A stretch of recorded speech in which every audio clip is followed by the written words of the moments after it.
Hi everyone, here we've got Samsung Galaxy Note 10 Lite, and let me share with you how to change voicemail notification sound on this device.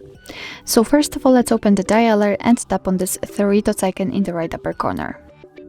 Now let's enter the settings, and here we've got the voicemail, so let's tap on it. Now let's tap on the notifications, and here we've got the sound option on which we have to tap.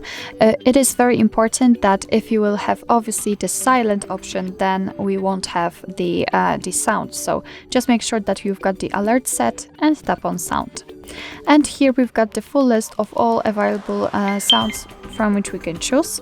That was a misclick, sorry. So here you've got the default notification sound, so you can tap on it and your device will set the default sound. You can choose silent, so actually it will have the same effect as the previous option, which I've just shown you. So your device won't notify you about any voicemail notification. So actually, I cannot see the point in it. So, and under it, we've got the list of the sounds. So all you have to do in order to listen is to tap on it, and that's how you will be able to check the notifications.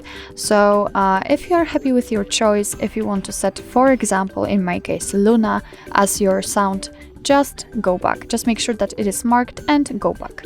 And as you can see, it is notified right here that from now on your device will use the chosen ringtone, the chosen sound, in order to notify you about the voicemail.